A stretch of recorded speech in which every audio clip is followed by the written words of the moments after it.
Bonjour à tous, on se retrouve pour une nouvelle vidéo. Donc ça va être une vidéo story time aujourd'hui. Donc je vais vous raconter le cauchemar que j'ai vécu lors de mon accouchement par césarienne. Je pense qu'on connaît tous dans notre entourage une personne, une amie, une soeur ou juste une connaissance qui a déjà eu recours à la césarienne. Et moi, les personnes que je connais m'ont toujours dit que c'était une intervention banale, qu'on n'est pas endormi mais qu'on ne sent pas grand chose et que voilà, ça dure 20-30 minutes et c'est plié. Pour moi, ça n'a pas été le cas. Ça a vraiment été un cauchemar. Donc, je vais entrer dans le vif du sujet sans trop traîner. Donc, il faut savoir que dans mon cas, j'ai eu une grossesse assez compliquée, une grossesse assez difficile parce que ça a été une grossesse sur utérus polymyomateux. Donc, j'ai plusieurs fibromes à mon actif. Donc, à l'époque, j'en avais déjà plusieurs. Je vais dire, au début de grossesse, j'en avais 5. Mais après, voilà, pendant la grossesse, il y en a de nouveaux qui sont apparus. Mais bref, là n'est pas le sujet. Donc, par la grâce de Dieu, j'ai réussi à mener cette grossesse jusqu'à son terme et est arrivé donc le moment de l'accouchement. Donc, au départ, ce n'était pas du tout une césarienne qui était prévue, sauf que en fin de grossesse, donc à 15 jours avant le terme, j'ai fait ce qu'on appelle un début d'éclampsie. Je pense que vous connaissez à peu près. Pour celles qui ne connaissent pas, je vais résumer très simplement. L'éclampsie, c'est en gros une hypertension en fin de grossesse. Donc, c'est une combinaison de protéines qu'on a dans les urines, une tension très élevée, des forts maux de tête, des vomissements. Donc, en fait, la combinaison de tout ça annonce donc le début d'une éclampsie. C'est la première cause de mortalité des femmes enceintes au monde. Pour résumer vraiment très banalement. Voilà ce que j'ai eu donc en fin de grossesse. Et donc j'étais allée pour je me sentais pas bien, j'étais pas en forme. En allant aux urgences, donc j'ai été reçue au service gynécologique obstétrique. Et là, en m'examinant, donc on m'a fait plusieurs analyses et l'éclampsie a été trouvée. Donc tout de suite, ça a été la panique. Il faut savoir que bon, les médecins, en général, ils interviennent très vite lorsque l'éclampsie est soupçonnée, donc pour ne pas perdre de temps, pour ne pas perdre la maman ni perdre le bébé. Donc j'ai été très vite prise en charge, je n'étais pas du tout prévue, je ne m'attendais pas à accoucher ce jour-là, sauf que bon, ça a été le cas. Et donc on m'a annoncé qu'il fallait passer au bloc opératoire pour une césarienne en urgence. Donc ça a été la panique. La sage-femme qui m'a préparée déjà ce jour-là était elle-même en panique. Elle m'a préparée vraiment n'importe comment. Pour résumer, en gros, je me suis retrouvée avec, voilà, vous savez, la blouse pour aller au bloc. J'avais un bras dans la blouse et l'autre bras, pas du tout. Du coup, j'avais un sein à l'air. Pour résumer à peu près la précipitation dans laquelle j'ai été emmenée au bloc. Donc, une fois au bloc, donc heureusement que mon mari, du coup, il a été prévenu parce que j'avais pas la valise de maternité avec moi. La chance que j'ai eue, c'est qu'on n'habitait pas très loin de l'hôpital, donc il a fait un aller-retour et a ramené le nécessaire. Donc, une fois au bloc, mon cauchemar a commencé. Donc, j'ai été emmenée sur la table et là, il fallait faire donc la péridurale. J'ai oublié le nom. C'est en gros comme une péri, mais sauf qu'on injecte un produit qui va paralyser juste tout le bas du corps pour pouvoir pour ne rien ressentir en fait pendant l'intervention. Donc premier problème, moi il faut savoir que de base je suis assez cambrée au niveau du dos. Donc ça a été très difficile pour l'anesthésiste de me piquer. Donc il fallait faire le dos rond. Pour résumer en gros l'état de mon ventre, j'avais un très gros ventre vu que j'avais plusieurs fibromes utérins plus un gros bébé parce que mon fils est né avec 4,5 kg, sachant qu'il est né 15 jours avant le terme, donc c'était un bébé qui était prévu avec 5 kg. Donc il était déjà très très gros. Donc mon ventre, en gros, pour résumer, gros bébé plus fibrome, assise, mon ventre arrivait sur mes genoux. Donc je ne sais pas si vous voyez à peu près à quoi mon ventre ressemblait. Donc voilà. Et donc j'ai été assise donc, sur la table. Il y avait une assistante de bloc donc, qui me tenait. Donc j'avais le dos, il fallait faire le dos rond pour qu'il puisse bien piquer au niveau de la colonne vertébrale. J'ai fait ce que je pouvais hein, avec ce ventre. Voilà, je ne pouvais pas avoir la flexibilité que j'avais avant. Donc j'ai fait le nécessaire, mais en me piquant, j'ai senti son aiguille au niveau de ma hanche. Donc je lui ai dit, mais je sens que vous me piquez au niveau de la hanche, je ne sais pas si c'est normal. Et là il me dit, ah non, non, non, c'est pas normal, vous n'êtes pas censé ressentir l'aiguille au niveau de la hanche. Il ressort l'aiguille, il me repique à nouveau. Pareil, je le ressens au niveau de la hanche. Je dis, mais c'est toujours au même endroit. Je sens vraiment que vous me piquez au niveau de la hanche. Ça me fait très mal. Je ne sais pas si c'est normal. Il ressort l'aiguille et je vous assure, il m'a piqué je ne sais pas combien de fois. Il m'a tellement piqué, je n'ai même pas compté le nombre de fois que j'ai été piquée par cet anesthésiste. Donc j'avais des sueurs froides, j'ai commencé à trembler parce que c'est quand même la colonne vertébrale, hein, c'est pas rien du tout. Donc j'ai commencé à trembler, j'avais froid et chaud en même temps, donc je transpirais, je tremblais. Et l'assistante de bloc donc qui me tenait a dit à l'anesthésiste, écoutez là c'est pas normal parce que elle commence à trembler et elle a des sueurs froides, vraiment faut faire quelque chose, là ça ne va pas du tout. Et là il y a l'autre anesthésiste parce qu'en général il faut savoir qu'au bloc ils sont deux. Et le deuxième qui commence à paniquer, c'est un jeune, hein. D'ailleurs, je pense que j'ai été opérée par une bande d'amateurs, hein. Franchement, je ne sais pas. Et il commençait à paniquer. Il disait, mais c'est pas normal, je ne sens pas cette histoire. Ça va mal se finir.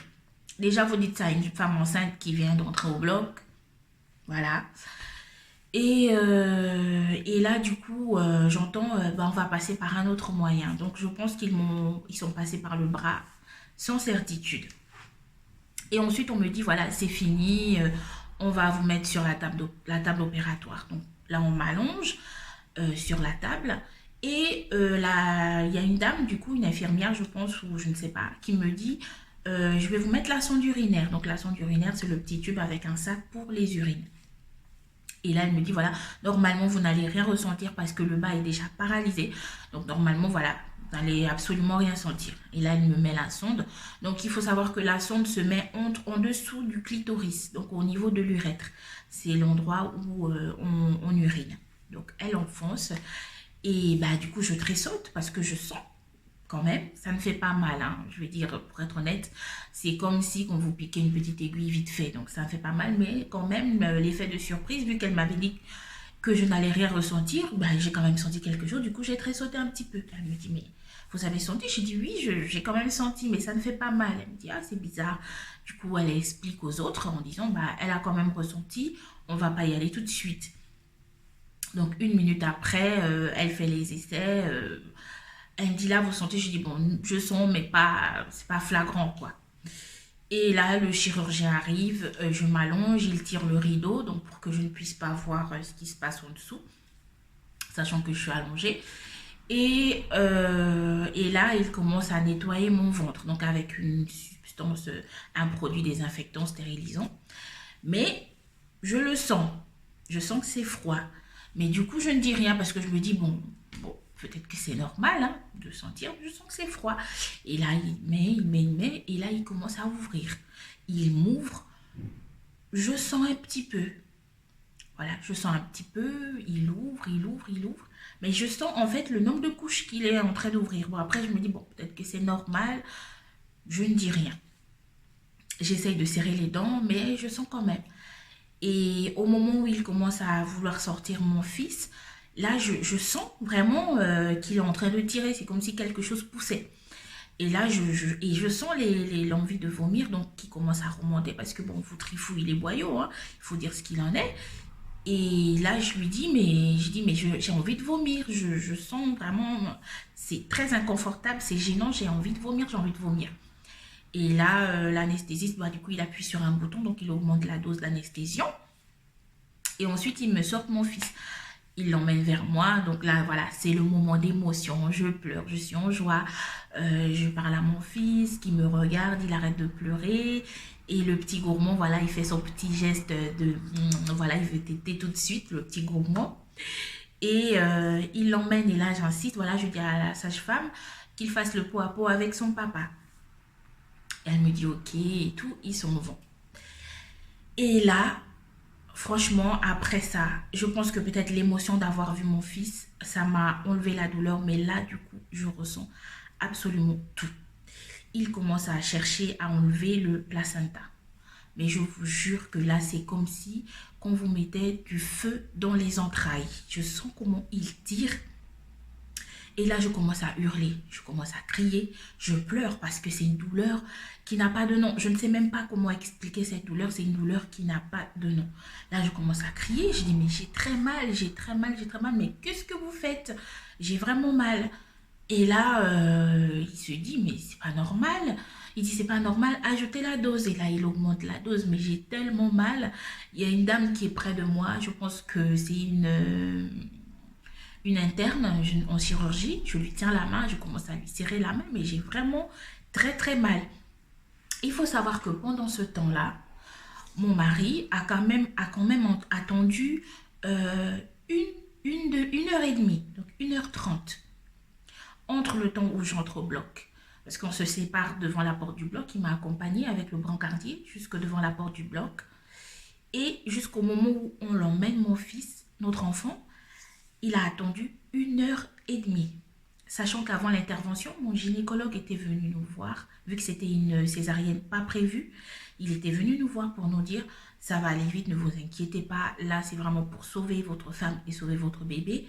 C'est une intervention banale, ça va prendre une demi-heure.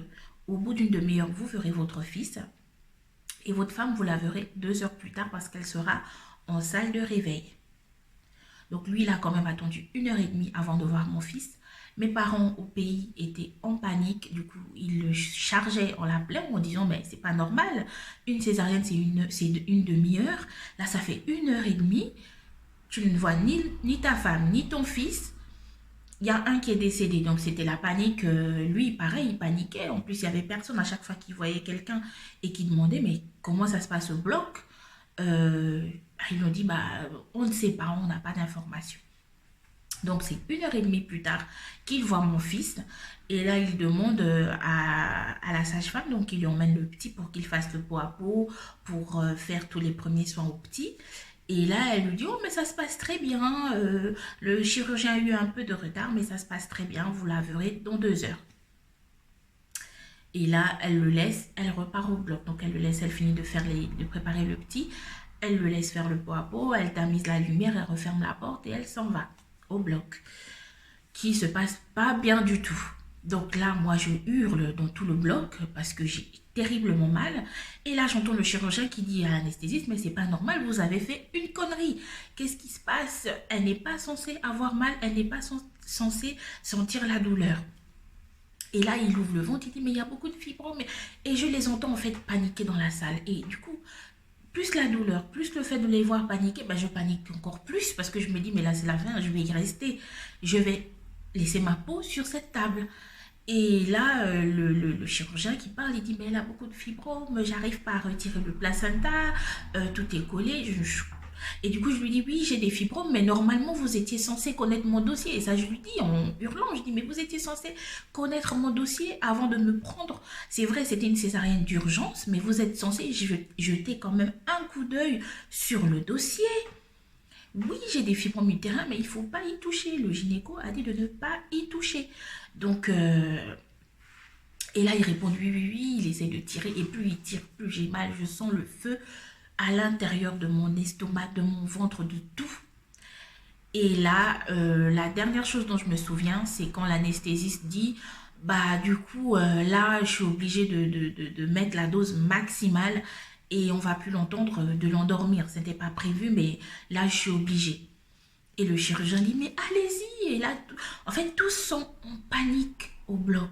Je ne sais pas si vous essayez d'imaginer la scène, vous êtes là sur la table, les tripes à l'air, et vous entendez comment les gens paniquent autour de vous, vous voyez les expressions de leur visage, comment tous sont en train de paniquer. Et là, c'est le trou noir. C'est le trou noir et je me lève, au moment où j'ouvre les yeux, je suis en salle de réveil. Je suis en salle de réveil, sachant que vous êtes censé attendre 2 heures avant qu'on vous descende. Et moi, c'est 2h15, 2h30 plus tard que j'ouvre les yeux. Et là, c'est déjà le moment où il faut me descendre en fait dans ma chambre pour que je puisse voir mon mari et mon fils. Et là, je demande à la dame qui était près de moi, je dis mais qu'est-ce qui s'est passé? Je me rappelle que ça s'est hyper mal passé. Qu'est-ce qu'il y a? Qu'est-ce qu'il y a eu? Et là, elle me dit, Franchement, ça va, au moins vous allez bien, vous remettez bien et tout. Elle me pose des questions. Je vois plein de gens du coup autour de moi parce que bah, je me suis réveillée. Ils sont là, ok, ok. Je vois la sage-femme qui vient pour me faire descendre. Et là, il l'emmène à côté. Il lui dit, ça s'est super mal passé. En fait, vu que je suis dans les vapes encore sous l'effet de l'anesthésie, ils se disent que je n'entends rien. Mais moi, j'entends tout. Et là, il lui dit, ah, ça s'est super mal passé. On a cru qu'elle allait y rester. Et là, la sage-femme qui dit, mais qu'est-ce qui s'est passé? Il dit, oh, ça a été une connerie, on a fait une connerie. Et il dit, bah là, il faut la faire descendre, il faut la mettre sous oxygène et sous haute surveillance parce que, voilà, ça s'est super mal passé. Et là, elle dit, mais qu'est-ce qui s'est passé? Elle cherche à comprendre, à avoir des détails. Il lui dit, bah écoute, dépose et je t'expliquerai plus tard, on en reparlera de toute façon. Et là, ils me font descendre. Je ne dis rien à la sage-femme, elle me demande, oh, elle commence un peu à me bassiner en me disant, oh, votre offre est magnifique, voilà le blabla, mais moi je suis pas là. Hein. Entre les vapes, je suis entre les vapes et la colère, et la colère en fait, et mais bon, je descends, je vois mon fils, et je suis tellement shootée, tellement à l'ouest, que je n'arrive même pas à me réjouir de voir mon fils. C'est même mon mari qui me propose en fait de m'emmener le petit pour que je le prenne dans mes bras. Mais je suis tellement claquée. Je pense que peut-être que je mettrai des photos, on voit ma tête. Je suis sous oxygène. Je suis sous oxygène dans ma chambre de réveil, dans ma chambre d'accouchement, perfusée de partout. Enfin, c'est comme si que j'étais en soins intensifs, quoi. Et là, du coup, mon mari fait la photo pour rassurer mes parents en disant, voilà, elle va bien. Sauf que ma grande sœur qui a plein de ses amis qui ont eu des césariennes et elle était toujours présente, elle voit ma photo et là, elle dit à mes parents, mais il y a eu quelque chose. Elle dit, je n'ai jamais vu une femme qui sort d'une opération, d'une césarienne, avec tout ça, sous oxygène, perfusée comme jamais, et avec cette tête d'enterrement. J'étais blanche comme un cul. Désolée de l'expression, mais j'étais complètement pâle. Mes yeux, on voyait clairement que j'étais à l'ouest. Et là, bref, pendant tout le long du séjour, je reçois plein de gens dans ma chambre. Mais je comprends en fait. Ils se disent peut-être que je suis conne, mais je sais ce qui s'est passé. Je sais très bien qu'ils ont fait une erreur. Je sais très bien qu'ils n'ont pas pris connaissance de mon dossier, de connaître mon groupe sanguin et tout ça. Je sais très bien. Mais là, je suis tellement fatiguée. J'ai juste une envie, c'est de sortir de l'hôpital, de rentrer chez moi que je laisse couler. Je vois plein de gens, même la directrice de l'hôpital qui vient dans ma chambre. Attends, je ne suis pas une privilégiée. Si elle vient, c'est clairement parce que elle a appris ce qui s'est passé et c'est pour faire passer la pilule, pour éviter voilà qu'il y ait une plainte ou quelque chose. Donc je sais très bien. Elle vient dans ma chambre, elle me félicite, elle me demande si je vais bien, donc voilà le blabla. Plein de personnes qui viennent de ma chambre, c'était, comment dire ça, c'était chez H&M quoi, voilà. Il y avait une grosse circulation dans ma chambre. Tout le monde y passait pour me prendre l'attention, pour me prendre ceci, pour m'examiner, prendre ma fièvre, vérifier si j'avais de la fièvre ou pas, vérifier si tout allait bien. Et le lendemain, donc en fait même pas le lendemain parce que je sors, il était 19h30 et le lendemain donc à 10h, on cherche à me mettre, on me demande de me mettre debout alors qu'en temps normal on attend un petit peu, c'est 2 jours après. Sauf que moi, vu ce qui s'est passé, vu la complexité de l'opération, il est vital que je me mette rapidement debout pour m'en remettre et pour éviter voilà la formation des caillots de sang. Donc là, on est ainsi, je me mets debout avec toute la douleur que ça implique. On m'arrête tout de suite les gros calmants. Donc on me donne des tout petits comprimés, mais c'est pour éviter. Après, je sais très bien que c'était pour ma santé. Mais voilà, je l'ai très mal vécu. Voilà, il y a eu un bon suivi, heureusement, je m'en réjouis. Et je sors de l'hôpital, voilà, bien debout sur mes 2 pieds avec mon fils. Et là, je commence à profiter, à me réjouir voilà, de ma maternité. Sauf que après, donc une semaine après, ma cicatrice s'ouvre. Donc la césarienne, donc ma cicatrice hein, de bas s'ouvre. Et donc je repars voir mon gynéco, je lui explique que voilà, elle s'est rouverte et là c'est re-scanner, re-examen, tout ça, pour vérifier que à l'intérieur tout va bien. Dieu merci, j'ai eu de la chance, tout allait bien. C'était une ouverture, voilà, superficielle. C'était uniquement sur la face externe, voilà, que ça s'était ouvert. Et là, je explique à mon gynéco, du coup, que je lui dis, mais ça s'est très mal passé. J'aimerais avoir mon dossier médical pour savoir ce qui s'est passé, ce qu'il y a eu dans l'intervention, parce que je pense qu'il y a eu quelque chose. Et là, il me dit, tenez-vous bien. Il me dit, bah écoutez madame, si vous estimez avoir subi des choses, je vous conseille de vous retourner contre l'anesthésiste. Il me dit ça, donc il sait que ça s'est mal passé. Il sait, ils en ont parlé en conseil. Et là, je lui dis, je dis, mais comment ça se fait que je sentais tout, je sentais toute la douleur, comment ça se fait? Et là, il me dit, bah, il dit, c'est bizarre parce que, il dit, ce qui se passe, c'est que les personnes, je suis de groupe sanguin O positif. Il faut savoir que les personnes O positif éliminent très vite l'anesthésie. Notre corps, notre organisme élimine très vite les anesthésiens. Et ils auraient dû le savoir, ce sont des médecins, l'anesthésiste aurait dû le savoir. C'est vrai que c'était une intervention d'urgence, mais au moins jeter un coup d'œil sur le dossier, juste un coup d'œil vite fait, voilà, quel est son groupe sanguin, au cas où il aurait même fallu me transfuser. Heureusement, ils ne m'ont pas transfusé, mais imaginez qu'il aurait fallu me transfuser. C'est à ce moment-là qu'ils allaient chercher à savoir de quel groupe sanguin j'étais. Donc, il n'a pas anticipé le risque. Vu qu'il ne savait pas de quel groupe sanguin j'étais, bah, du coup, il n'a pas pu doser la quantité d'anesthésion qui était nécessaire pour faire en sorte que je ne sente pas la douleur. Donc, cet élément-là n'a pas été pris en compte.